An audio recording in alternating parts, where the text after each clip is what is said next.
Good morning from Atlanta, Georgia. Happy New Year. Good morning to brother Audu. Audu, where are you? You said you went out of town, correct? Yeah, I'm right now in Slovenia, Oh, in wow. in the capital of Slovenia, in a city called Ljubljana. Okay. Okay. Yeah, And I see it's cold out here, so I know it's cold out there. very, very, Yeah. So very. so I woke up this morning, was preparing to hop on with brother Audu, and then my pipes are frozen. So I was trying to wash my face. I'm like, damn, my pipes are frozen. So I just gotta let that run its course. Hopefully they don't burst. What I did last time, I cut the water off from the street, from the source, and then when it Okay. warmed up, and then I turned on all the water in the house, and then when it warmed up, uh, I was okay. So Yeah, I'm not familiar to that system because in Europe, it's centrally run by the states. right. Yeah, so there's a central point for the city to turn on the hot water. So even if it's really cold, right from the source, it's warm, so it doesn't freeze. Well, from here, it freezes. Even though the city controls the water, it freezes. But I know on the street, that's probably where it freezes from or from under the house. But yeah, it's Okay. whatever. So I'll figure it out. But but thank you for coming on early this morning. And today we're gonna, I guess, answer any questions and set the record straight on repatriation. I know repatriation and repatriating back to Africa is a little bit romanticized at times.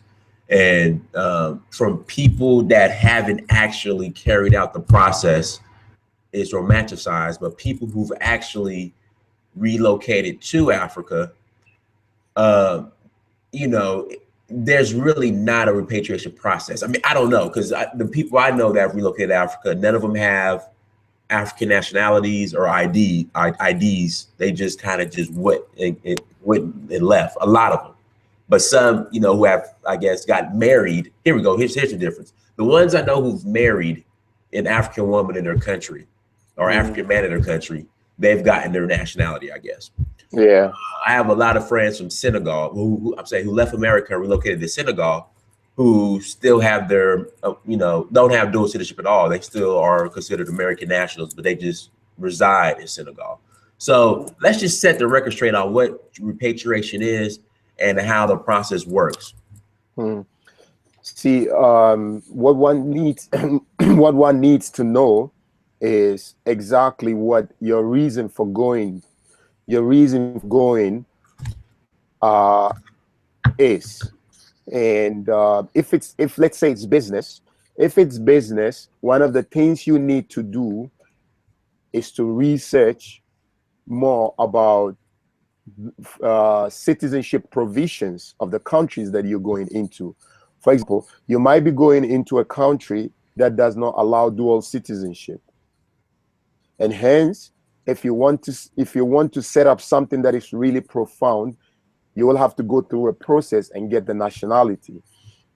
But there are countries that also like allow dual citizenship. In that case, you have an advantage of holding on to the US citizenship or to the European citizenship and then taking the African one on top of it.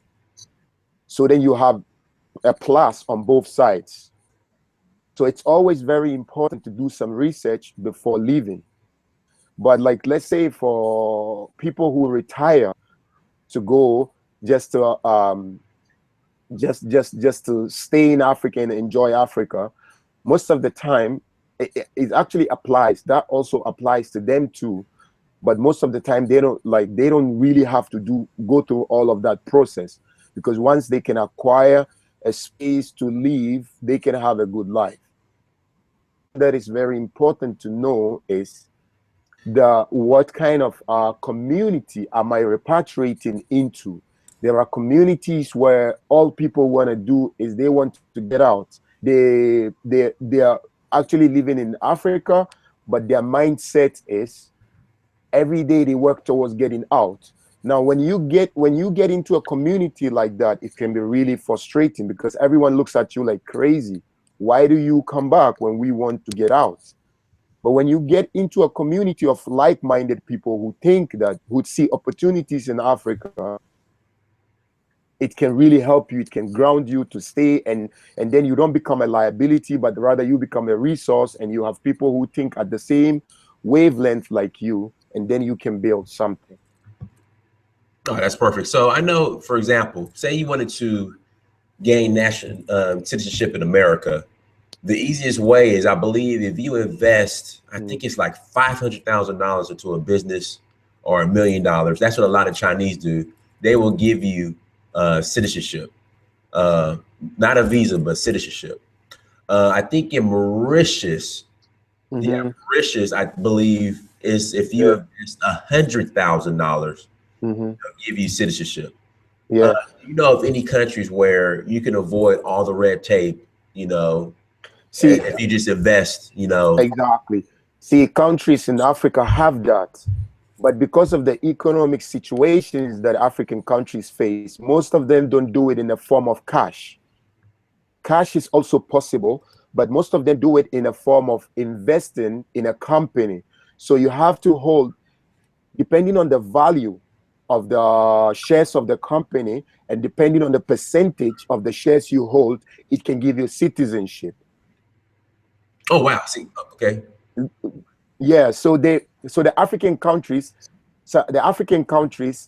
like to look at it from an investment point of view, because they don't want you to bring your cash and then come and get into stuff that are going to work against the country. So they'd rather see you buy shares in a company or adopt a falling apart company and then bringing it up.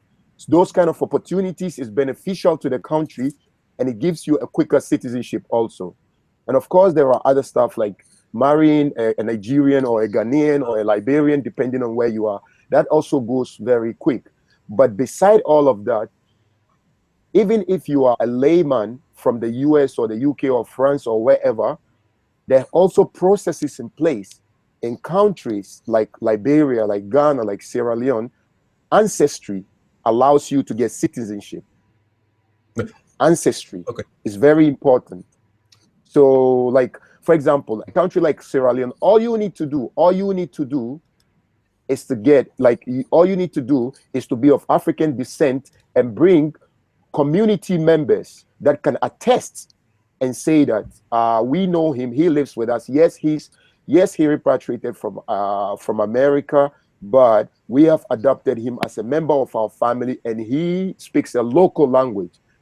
That alone is enough to get to be integrated as a Black person. So there are many easy ways to get in, but you have to have the information. You have to do the research, or be lucky enough to find people who can give you that information.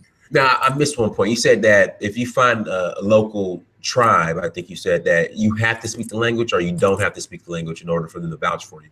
And if you can prove basics in the language, is already enough. Okay. For example, like, let's say you're from Ghana. Right. And you live for more than 5 years in Sierra Leone. Okay. That should be enough. But let's say you're an African American, and you come and live there minimum a year, and the community can attest that you have integrated, you are a member of the community. That already should be enough. Okay. So there are many ways that you don't even need cash, but you just need to prove willingness to be able to help the community. For as long as the ancestry is there, that should be enough. Now, some Lola in the chat room wants to know, as far as if you go the investment route, do you have to be a company, or can you just be an individual? You can be an individual. For example, in Ghana, for example, you can buy a commercial land, for example. Right. When you get a land, something called indenture is the second stage in legal documentation. So you need something called a site plan. When you have the site plan, and then you have something called indenture. Already with the indenture, you can have a card that is called foreign citizenship ID card with business ownership or land ownership. Okay. That alone is enough. Okay. So you can do it as an individual, especially if you can come from a diaspora and prove that, well, my ancestry says that I'm from somewhere in Ethiopia or in Nigeria, wherever in Africa, and I'm coming from America, and you can prove an American citizenship, and you can prove your willingness to stay in Ghana and contribute positively. It should already be enough. Okay, let's talk about the right of abode in Ghana. Yeah. Can you go into detail about that? Because I've heard a lot of mixed. The right of abode legally is given in two ways. A diasporan who is completely mother, father, everything diasporan can get the right of abode, but they have to prove investment in a functioning company or having bought a property or something like that, in addition to being a diasporan. But then, let's say your father is an immigrant from Ghana and settled in the US, and your mom is an American. Okay. So that half-blood Ghanaian alone, you don't have to prove any investment. You can get straight, if your father can guarantee it for you, or your father's relatives in Ghana can prove and say that, yes, this is the son of our brother who lived in the US. That should be enough. You don't even need an investment. Okay, but they were making it seem as if you're a Black American descendant of the slave trade, that you could claim right of abode. But you're saying that you have to have at least one parent who's of Ghanaian. Yeah, that's what I just said. That's what I just said. When the law was passed in 2004, when the law, it was made like, okay, indiscriminately diaspora. That was how it. Yeah, that was how it was passed. But then again, they would, of course, like, they don't want to blindly get people in. They want to prove. They want some kind of they want some kind of an assurance that you're not going to come and then you become a burden for an already exhaustive economy that can't take care of the people. So they want some kind of proof from your side that you're also coming to contribute somehow. But if you can prove that, then the ancestry is enough. Oh, wow. It's more than enough. But they're just being careful not to just bring in people and then, like, I mean, the government doesn't want to have a situation in their hand where, I mean, I don't want to put it in a bad way, but they have maybe a brother whose intention is to use Ghana as a port for getting drugs from South America, something like that. They just want to know that, okay, it's not going to be like this. Because if I remember very well, since 2005, when the law was passed, Ghana has been seen as one of the countries that has become intermediary country for taking drugs from South America into the Western countries. Really? I think that was all Nigeria. Yeah, Ghana was one of the. I mean, Nigeria was high in the list, but Ghana was one of the countries in the list. So this is where then after that reputation came, the authorities started to say, okay, well, it's enough for you to have a U.S. citizenship and you are a Black person, but can you prove to us that you are not going to come and use the country as an intermediary space to export drugs or anything like that? Okay, but now, were Black Americans involved in this or no? No. There were no. To be clear on this, I've since it came up, I didn't see any single case that involved Black Americans. If there were any Black people involved, they were more like Nigerians who know what's going to happen to them when they use Nigeria. So the soft spot for them is Ghana. If there were any Black people involved, most of the time they were rather Nigerians using Ghana. So I didn't see any case that involved an African American, but it was a precaution that the state took within the first decade of the new millennium. It was a precaution that the state took and said, well, we don't want to just indiscriminately say because you're an African American or you're a Black French citizen, you can just come, So yeah. You know, Yah has a question in the chat room. This is a good question. How long does the process take if you go the right of a boat route or the investment route to actually gain your nationality? The investment route is takes faster than the ride off the boat. The ride off the boat, it takes a while. It takes a while. But when your documents are accompanied with some kind of investment, it's actually shouldn't be even a big investment. Once you have purchased a land or something like that, it's always goes faster. It's definitely faster than ride off the boat.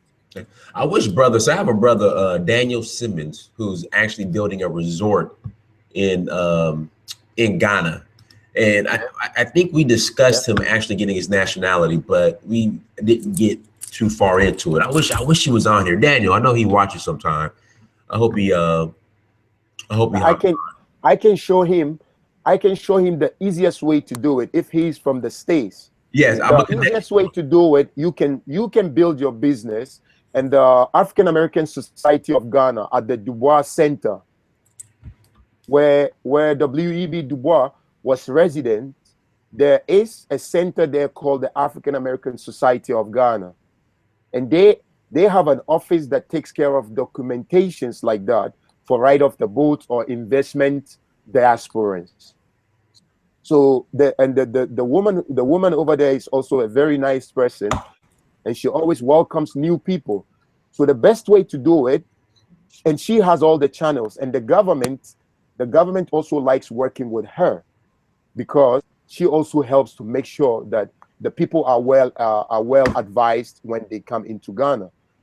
So the best way to do it, sometimes people like to do it on their own, but the best way to do it is to do it through the African American Society of Ghana. Okay. All right, perfect. Yeah, I just reached out to brother Daniel. Hopefully he can join the chat room. And okay, here he goes. Hold on one second. Audu. Give me one. Let me just text him back real quick. That we are discussing repatriation to Ghana in the easiest way for you. Sorry about that, you guys, to get it since you have business interests in Ghana. Are you free? Hold on, my bad. I'm gonna have him hop on. And like I said, he's building a resort as we speak, in right outside of Accra. So you know he can tell you what he's doing, and maybe you guys can bounce ideas off each other. Yeah, I'm off the coast. I'm 60 kilometers from Accra on the western coast towards Cape Coast too. So probably he could be very close to me. You never know. But I think he's in the opposite. I think he's in the opposite direction of Cape Coast. He's in. Yeah, I know. I know a couple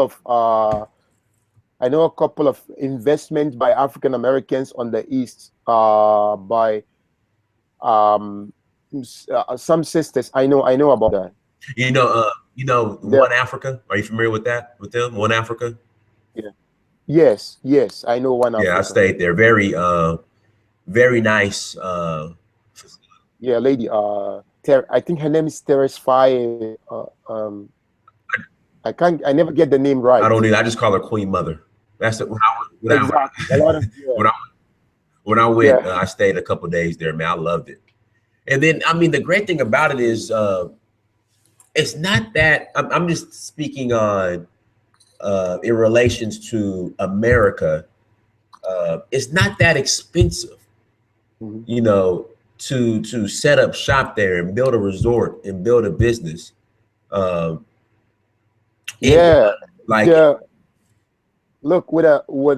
if you have the right, most of the time, lack of proper research. I've done some research, and my research shows that lack of proper information makes the over 70% of the businesses fall because of lack of proper information and proper preparation. It's not about money. with a minimum of about 15 to 20,000 US dollars, you can start something properly in Ghana. Say that one more time.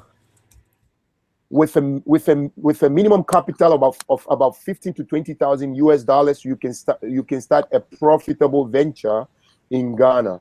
Most of the time, it's not about the capital. It's about the fact that people are not well informed, people are not well prepared, and people fall into the wrong hands. Okay, I'm sending go ahead, brother. I'm sending a link to Danyiel right now. But so this is like 3 important factors that make businesses fall apart. Especially falling into the wrong hands or starting in the wrong community. Most of the time, people are not so like the locals are not properly informed about who the African Americans or who the diasporans are. So when you fall into a community where people just see you as a cash cow, it can be very problematic. But when you fall into a community where people understand the reason why you're coming, it facilitates things very quick. I was Lola now, and correct me if I'm wrong, Audu. The loan, like if acquiring bank loans in a place like Ghana or Africa is pretty much hard from what I understand. Yeah, that's I say that's a no-go for a new starter in Africa.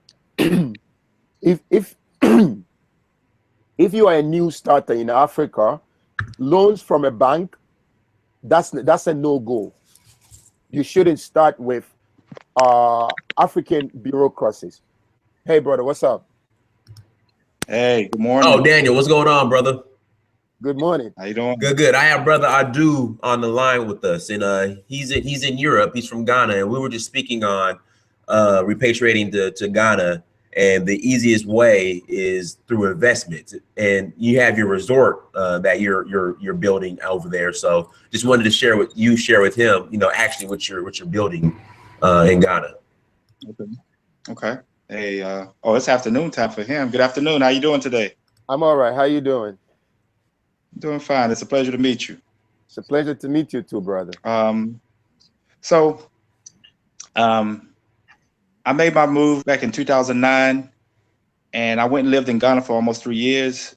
And I had to feel the pulse of the people because I didn't want to go there and make the mistakes that others had made. That's what I was talking about. I wanted to crawl before I walk. So what I found being that major industries are moving into Ghana to exploit the land and the people, I chose food. I chose to go into agriculture and healing because, Brother Dinas have expressed at length how they are exporting American sad diet.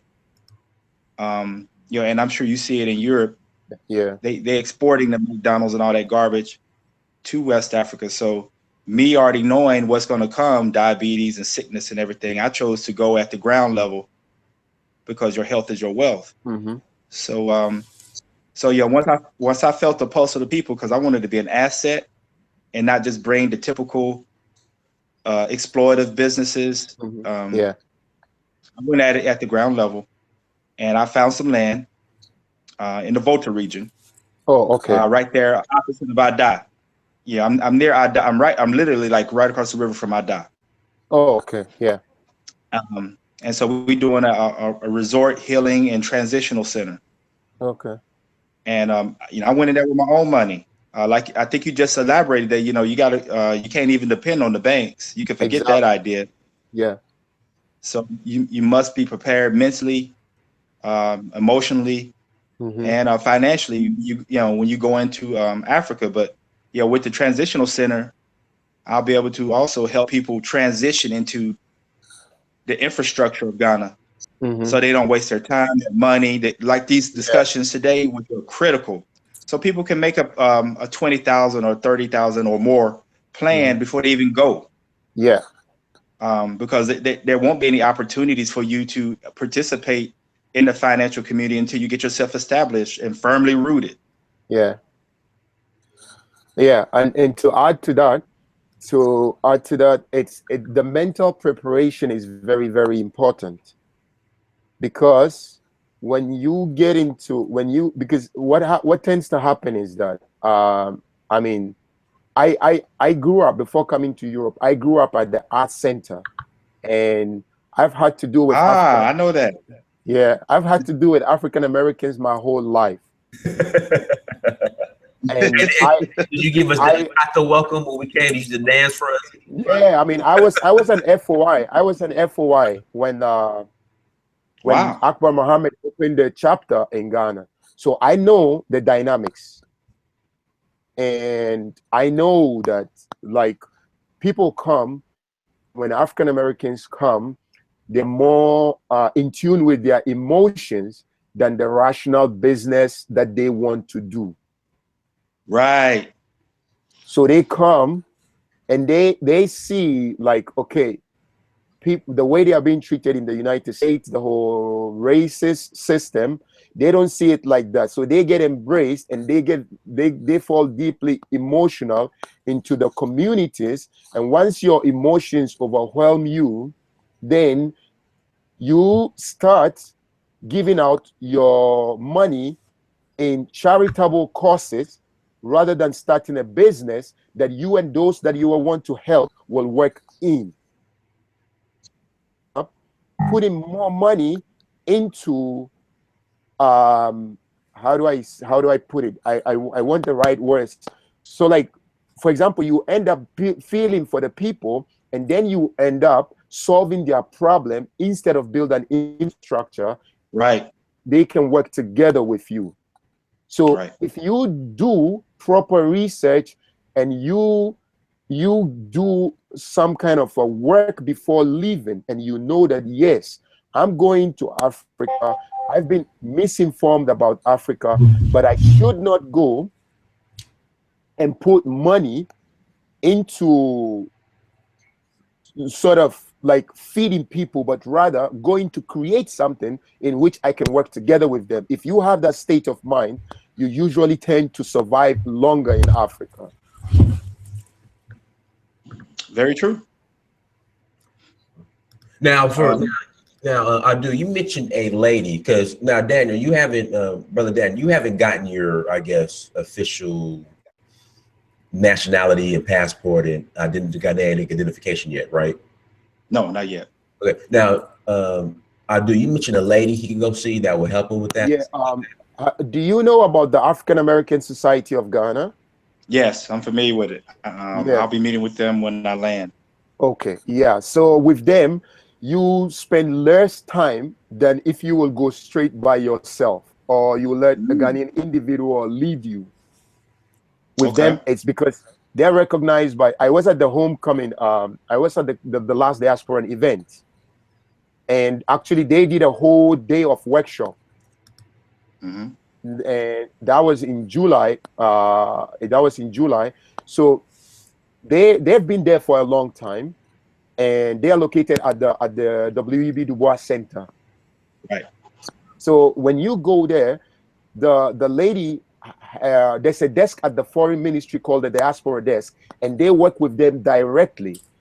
So you stand a chance of getting the documents quicker than if you go by yourself. And of course, it's also cut the red tapes, and then the bribes don't come in if you do it through them. and you laughing, you know what I'm talking about. Yeah, I understand. Hey, thank you for saving me some money. Yeah. Okay, I'll go with them, deal with them directly. Yeah. So Audu, what other industries do you think are lacking in Ghana, if we could just streamline it? Because I think there's a lot of opportunities for Ghana to do business in Ghana, but what industries specifically do you think are lacking? I will start, like, there are a couple, but I think the most important is the one in which our brother here has invested in, which is the food industry. Wow. Think about it like this. We have all kinds of fresh foods, but farming is still subsistence. People farm predominantly with their hand, with primitive equipment. And so it makes farming still seasonal, like 300 years ago. So if as soon as there is a rain delay in a particular rainy season, people start to face food security issues. So one of the areas that I encourage people to go into, storage and processing of food. Yes. Say that word, storage of processed food. Storage and processing of food. Storage and processing food. So like cold storage. Exactly. Cold storage, or you can do traditional, like right now, I'm advising a brother who started, he had only 500 euros. He started buying fish, you know, like we have right now, we have the Harmattan season. So he started in September 2017. When the second rainy season came, he bought fish from women. He was buying fish and drying them on the sun and then putting them in bags. The house in which he was doing that is right at the coast. So he created a second ceiling from the roof of the house where he can keep the dried fish. So the air is, the sea breeze can blow them and they will not spoil. And right now it's the Harmattan season. It's January, it's Harmattan, there's less fish. So he's going to the market and selling them and making twice what he would have made if he had sold them in September during the fish season. Wow. You see what I mean?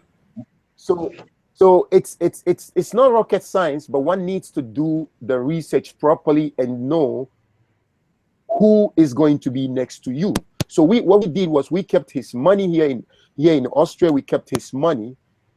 We said to him, well, set up the ovens first.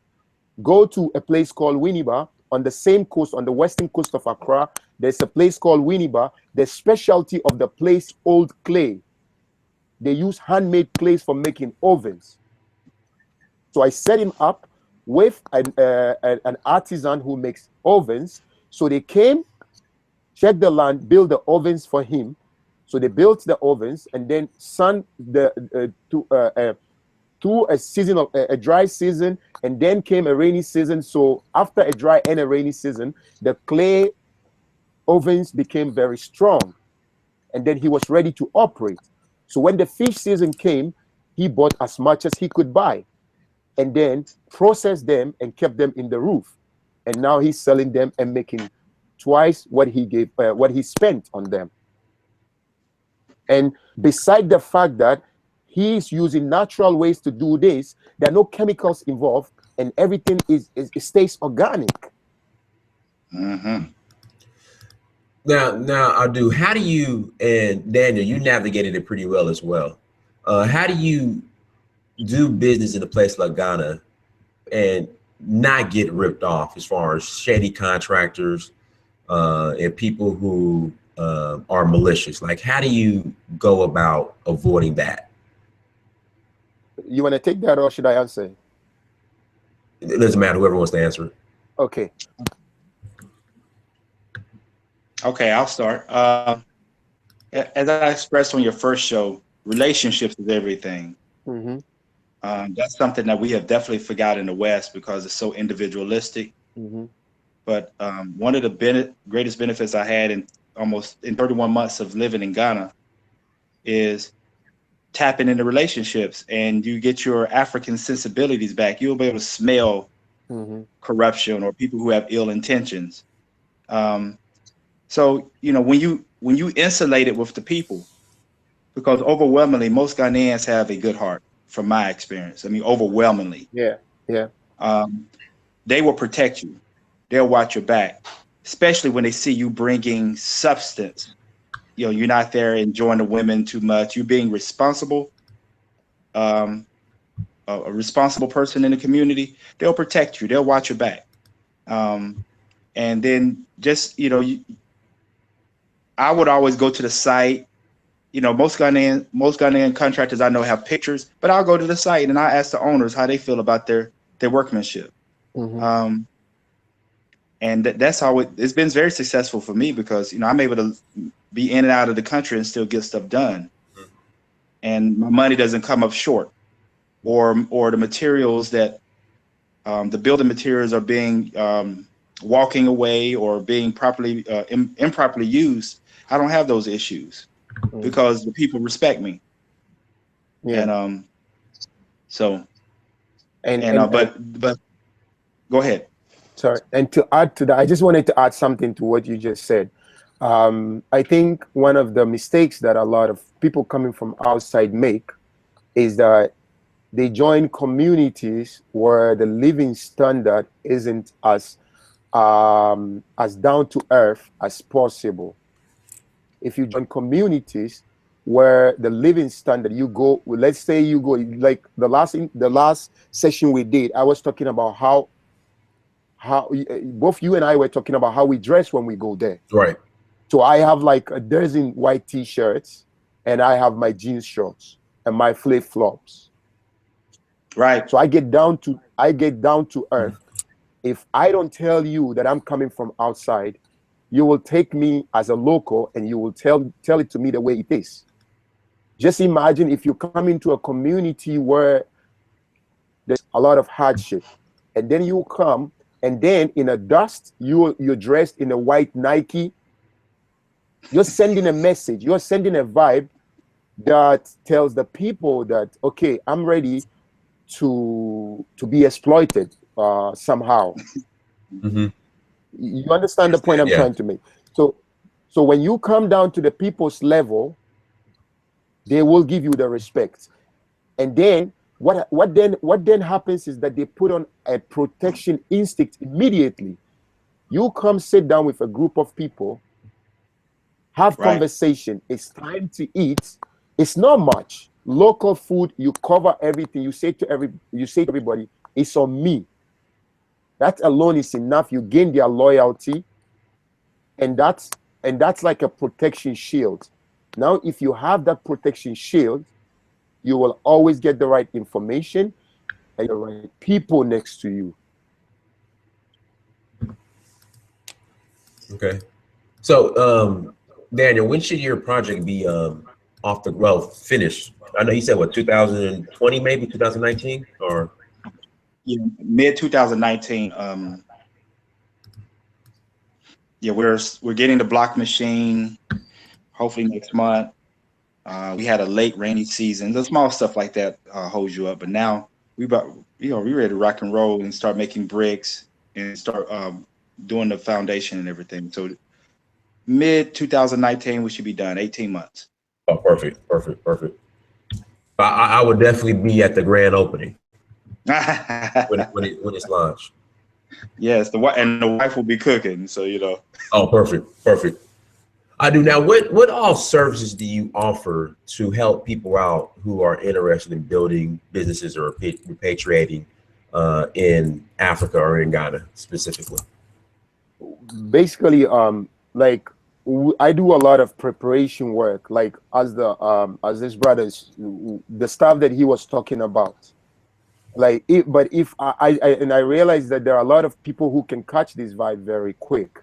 If you are able, I try to make it, I try not to make it official. I try to make it as personal as possible, so that right before you get there, you can get the feel. So it's a combination of what you are interested in and what is possible.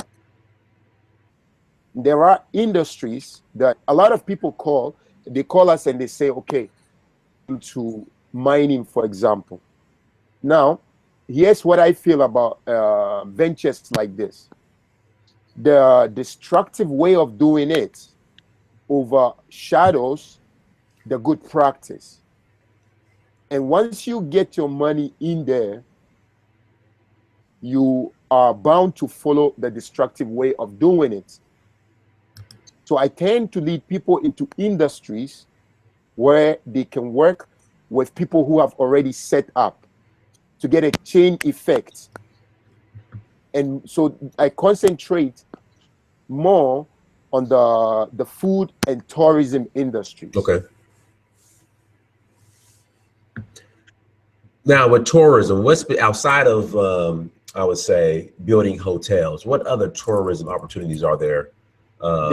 There are a lot of treasures scattered around the country that the state is not in the position to bring them up to standard.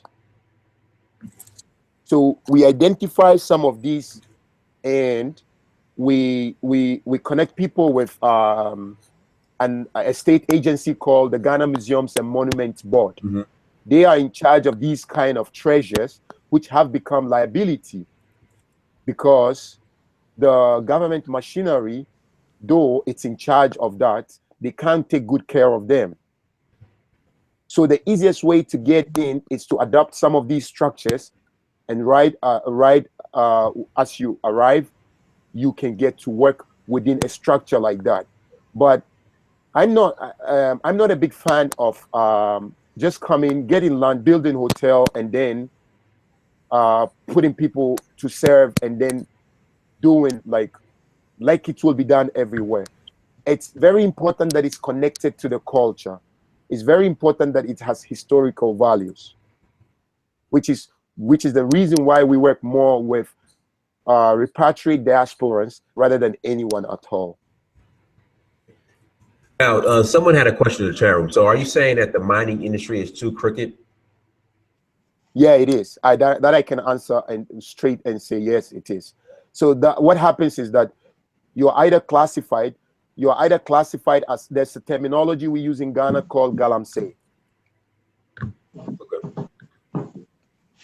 There's a word for illegal mining in Ghana. It's called galamsey. So what happens is that even if you end up doing small scale mining, you end up doing small scale mining in the right way, you can't operate, because they can't differentiate between who's doing the small scale mining in the right way and who is doing it in the wrong way. And plus, the other very important factor that people don't talk about most of the time is that these big conglomerates, they like to keep small scale miners out of business. Right, of course. And if they come at you, so hard that you lose everything. And you can imagine, if you are operating in the right way, it's already very difficult for you if you are operating in the right way in an environment where most people operate the wrong way. Mm-hmm.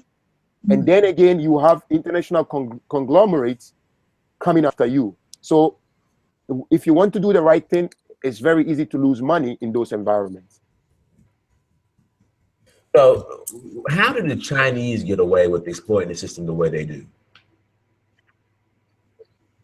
Well, the Chinese have a way. They have a way of operating. See, their effort is not like how do I put it? Like we are like lone wolves. Black diasporans who come to invest, they are all lone wolves. The only institutional framework they get is this African American Society of Ghana, which provides some kind of direction. But Chinese never. I've worked in Sudan, I've been to Chad, I've worked in Tanzania, in Kenya, in Uganda, I've been to Angola as a consultant. So the modus operandi is the same in all of those places, including the western part of the places that I grew up, which is Ghana, Sierra Leone. When you go to places like Gambia, Senegal, the modus operandi is the same. It's a government collaborated effort. Yes. So they never come individually. Government comes first for them, and then their embassy is always coordinating. So you can go to a very remote village as far away from the city as possible, but you can be certain that the embassy in the capital knows about the Chinese guy who is operating very far away. Mm-hmm. And I can anecdote this with a story. In 2017 summer, I was in Panama representing Ghana in a small village far away in the Darien Gap at the jungle of the Colombia and Panama border. So 5 Ghanaian youth lost their lives when they were trying to cross the jungle from Colombia to come into Panama, to come all the way from Brazil to go to the US. They lost their lives. So I was given the honor going to this small town, very, very small town in the jungle of Panama, to stand in their name, to give them a proper burial. Now, when I went to this village called Darien, in this Darien, the population is less than 1,000, but the biggest shop over there was operated by a Chinese family who spoke no single Spanish. Wow. Seriously. It's the last village. There's no other village except a huge jungle, which every human being that tried crossing died. And that's where they were located. And they spoke no single Spanish. And they sold everything that the community needed to stay alive. And closed when they wanted. So then the mayor was very kind to me for making the trip all the way from Panama City to represent the burial of these 5 brothers from Ghana. So I got into conversation with the mayor, and I asked, with Africa at the back of my mind and what I have seen in East Africa and West Africa. So I asked the mayor, how do they survive here without speaking a word of Spanish with you guys here? And the mayor told me that they're not interested in doing so. They're not interested in doing so, and they have a direct channel with which they speak with the Chinese community in Panama City, and everything they need is delivered. And if they have to go to Panama City to do something, they are replaced by another Chinese family who takes care of it, so that they can have a rest. So you can imagine that it's a machinery that the Chinese, so the loans that they go to the bank to acquire in a place like Ghana, according to my research, the loan itself is not what they actually need. The cash is not what they need, but the loan is a way of trying to legitimize whatever they do in the country. And the 2 areas in which they invest mostly is illegal mining and gambling. You said in gambling. Yeah, gambling. So, they put gambling machines in every single small village in Ghana, and all they do is they employ youth who don't have any job to do, and they arm them with Kalashnikovs, and these youth, local youth, sit in the car as guards of the coins that they collect from all these gambling vending machines. And school kids of age 6, 7 are found using their school money to gamble on these machines, and the Chinese just don't care. All they do is come on a weekly basis, collect the money from the gambling machine, and walk away. So, Kim, is it safe to say that the Chinese are somewhat considered or have bad reputations like Nigerians in Africa? From a person like me, from my point of view, I will say it's a bad reputation. But the way they play it in Africa, a majority of the Africans can't see it as a reputation. They rather, when they come, let's say, for example, they come in a community, they look for youth who have no job. So they take like 10 youth, giving them a below minimum wage salary, but the salary is consistent. And the government, even though the government is also paying these youth, if these people have to work for the government, they will be paid a below minimum wage salary, but it will not even be consistent. It will take sometimes 5 weeks for your salary to come. So if you're working for a Chinese man, even though the salary is below minimum wage, the consistency of paying makes it possible for the youth to be ready to die for the Chinese. That's wild. What would be considered minimum wage in a place like Ghana? You have to look at two thresholds. There is government official. When you do things in Africa, you always have to keep in mind you're talking about a formal and an informal way of measuring things. Okay. You understand what I mean? If you ask me for the price of a pack of cigarettes, I can give it to you, but out of 20 vending places, only one will sell it to you like that. Right, got you. Okay, no, I understand. You understand? So like the government minimum wage, if I should put it in dollars, I think they revised it recently, but the last number that I know is it's like $3 an hour. Okay. That's the government written minimum wage.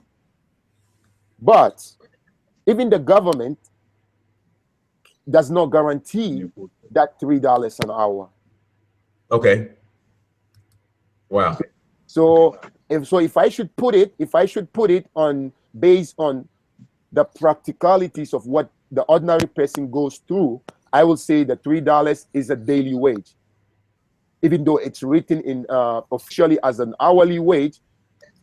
With the practice, it becomes the daily wage in practice.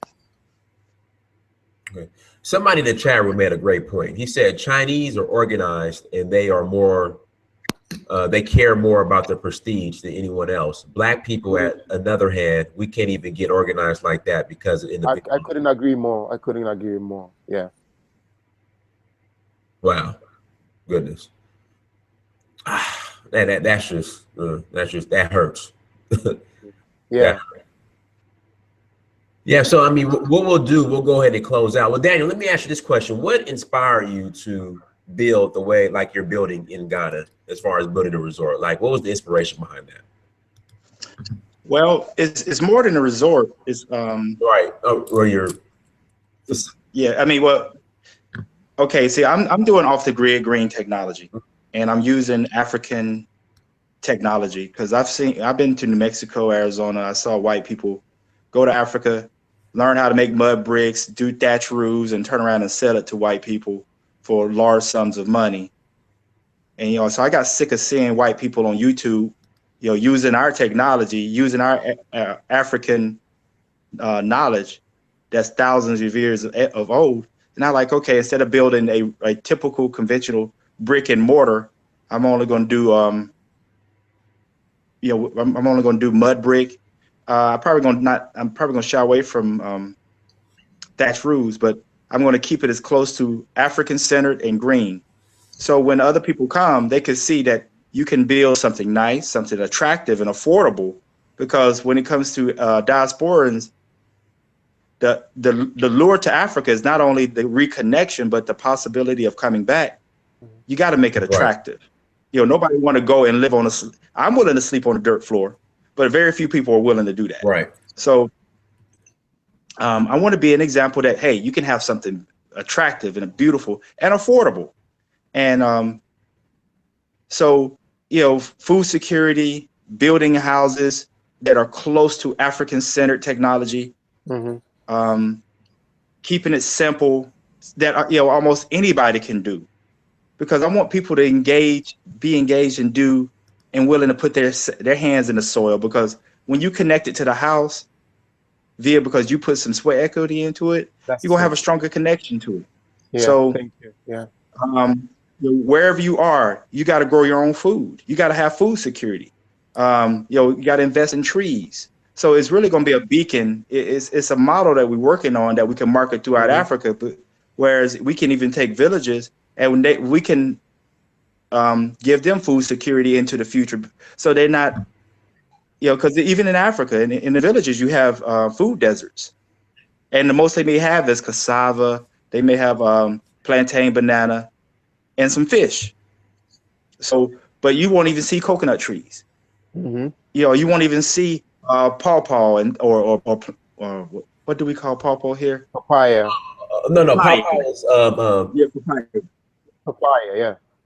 okay. So I want to keep it simple. I want it to be attractive and something that anybody can do, and make it affordable. So, and the healing component is just an aspect, but you know, and I think every African American should at least have some form of a after school program, because the babies just need access to like a microscope or a telescope or access to documentaries so they can learn. You know, because they watching a lot of foolery online, but they're not even understanding who they are as Ghanaians or Togolese, because the schools are not pushing that knowledge as strong as they used to. So it's a all-encompassing cultural center, you know, that is rooted in agriculture, rooted in African-centered technology when it comes to building homes, you know, family-based, and, you know, and also food security, because, hey, you know, we have to be real. These multinational conglomerates are looking to come in and control the food. They are looking to play God in Africa via the food. Yeah, because whoever controls the food, they control everything. Exactly. Let me add a story to what our brother just said. When I completed university, the first job that I did gave me a hint of one of the factors that this brother just mentioned. I'll send you the link to a resort where an architect, a white guy, an Austrian architect, he went to Ghana, went around on his own, and then when he came back, he got interested. And there's a friend of mine that owns his own dancing school in Austria. Now they decided to go into partnership and build a resort in Ghana. So what does this architect, this white guy, what he said was that they were the Ghanaian guy was looking for loan in Austria to go and build this resort. But the guy, the architect told him, you don't need a loan. You just need someone who will consistently be there. The person has to have the right mindset, has to know the African culture, and has to know the Western culture. And so he thought, okay, I'm the closest person to him who has these qualities. So he put me out there on the it's in a place called Mankwade. It's somewhere between Cape Coast and Accra. So he put me out there, paying me $500 a month. And then the secret that the architect just gave him, the only secret he gave him was that, look, start with one building, just one building, build a sustainable building, just one building.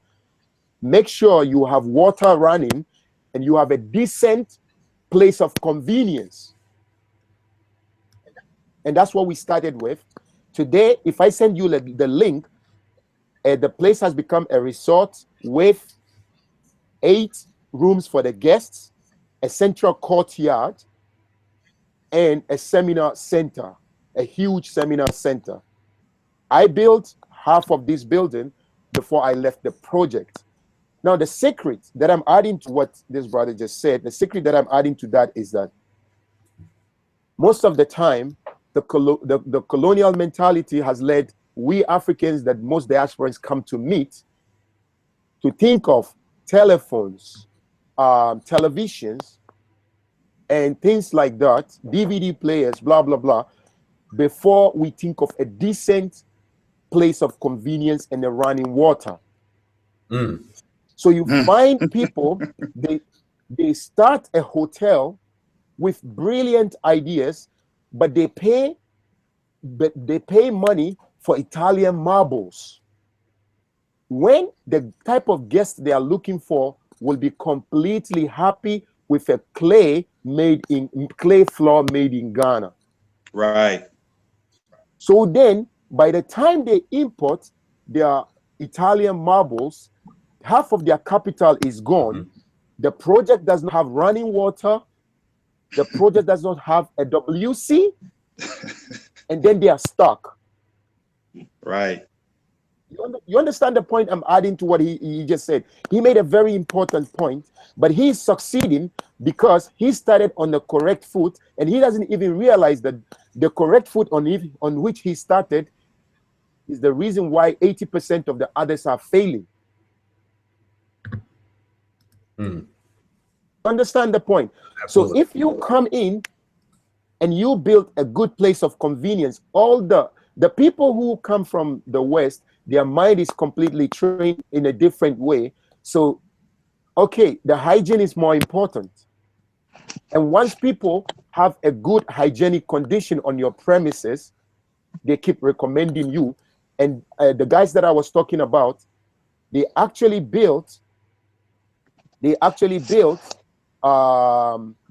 used the money they made on the ground to continue the building and finished it.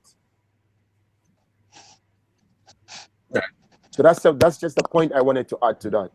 Yeah, and Audu, we'll go ahead and let you close out. If you want to leave people, okay, give people your contact information and anything else you want to say in closing, go ahead. You have the floor. Yeah, I'm grateful to be back today again, and I'll be happy to be back anytime. And of course, the link to how to find me is already on your channel. So well, I'm gonna put it back on this video as well too. Okay, yeah. So I'll be grateful to receive emails. And I also should mention that I've already been contacted by someone, and yeah, we're looking into possibilities of how I'm going to help him establish in West Africa. Perfect, absolutely. Yeah. Okay. And Daniel, anyone who is interested in building in Ghana and maybe you want to help guide them, go ahead and give your contact information as well. Bear with me. Thank you. Having technical problems. Oh, it's all good. Oh.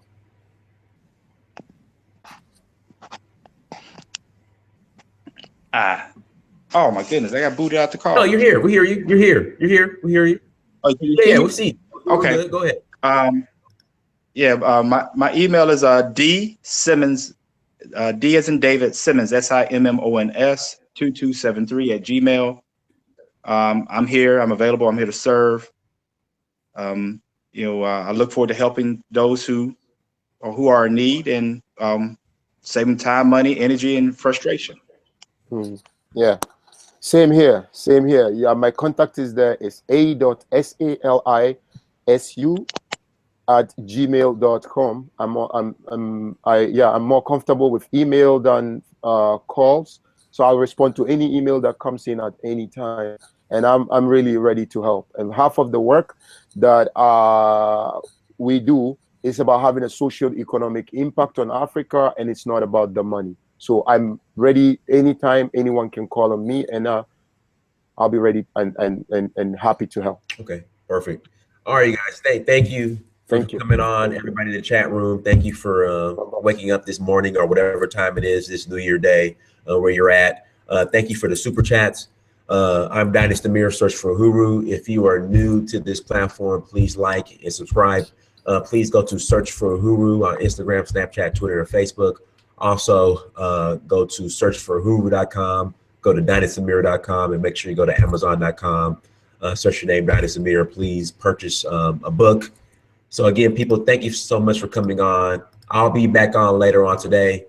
Once again, Dynasty Amir, Kafitan Don, search for Uhuru. Until next time, peace.